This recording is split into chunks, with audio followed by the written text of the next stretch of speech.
Je suis née et j'ai grandi dans un petit village de Bourgogne qui s'appelle Héry. À l'école primaire, avec mes copains, on s'inventait souvent des histoires et on jouait aux billes dans la cour de récré. J'aimais beaucoup l'école et j'étais assez bonne élève, mais je n'étais pas fan des devoirs. Je préférais passer mon temps à jouer avec mes chiens dans mon jardin ou à jouer au basket dans le gymnase de mon village, juste en bas de ma rue. J'adorais la compétition et j'avais des matchs tous les week-ends. Je passais également beaucoup de temps dans ma chambre qui était remplie de jouets divers et variés. Il y avait des poupées, des nounours, des kits de coloriage et de peinture et des jeux de société. J'avais un bureau pour faire mes devoirs, des enceintes pour écouter la radio ou des CD, une grande armoire avec miroir, une fenêtre qui donnait sur la rue où je faisais régulièrement du patin à roulettes, des étagères avec des livres et sur les murs, un papier peint avec des éléphants qui surfaient sur des nuages et des posters de mes stars préférées. Étant jeune, je ne m'entendais pas du tout avec mon petit frère. On se disputait sans arrêt pour des bêtises. Moi, je rêvais d'être fille unique.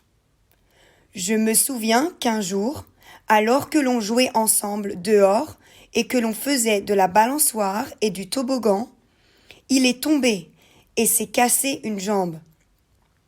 Il a dû être transporté d'urgence à l'hôpital pour se faire opérer.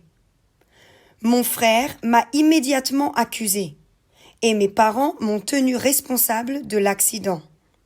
En tant que grande sœur, j'étais censée m'occuper de lui et le protéger. Moi, je trouvais ça tellement injuste. Quand j'étais gamine, j'adorais manger, surtout des pâtes. C'est toujours ma nourriture favorite d'ailleurs. Et je regardais beaucoup de dessins animés. Alors, ma mère me forçait à faire du sport et des activités manuelles ou artistiques. Par exemple, j'ai fait du judo, du tennis et de la natation pendant quelques années. Et en parallèle, j'ai essayé la poterie, la dentelle et la peinture sur soie. Pendant les grandes vacances, chaque année, on allait dans le sud du pays, dans la maison secondaire de mes grands-parents, qui est située en bord de mer. Quelle chance! Tous les matins, mes parents nous emmenaient, mon frère et moi, au centre de loisirs de la plage pour qu'ils puissent ensuite aller faire les courses au marché du coin ou profiter d'une balade au calme sans leurs enfants. Pendant ce temps-là, au club Mickey, mon frère et moi jouions à des jeux les pieds dans le sable et nous gagnions des cadeaux tous les jours. C'était le paradis. C'est aussi là-bas, au club de plage, que nous avons tous les deux appris à nager. Plus tard, durant mon adolescence, j'ai le souvenir de devoir marcher plusieurs kilomètres tous les jours de ma maison jusqu'à l'arrêt de bus du village. Et puis, d'attendre le car scolaire qui m'emmenait au collège de la ville la plus proche. Je détestais ça. C'était bien trop loin de chez moi et je devais me lever beaucoup trop tôt. Maintenant, quand j'y repense, je me dis que c'était en fait une bonne forme d'exercice. Je me rappelle qu'en été, quand il faisait beau, on faisait fréquemment des barbecues avec nos voisins ou des amis. Et puis, tous les dimanches, c'était grand repas de famille qui durait des heures.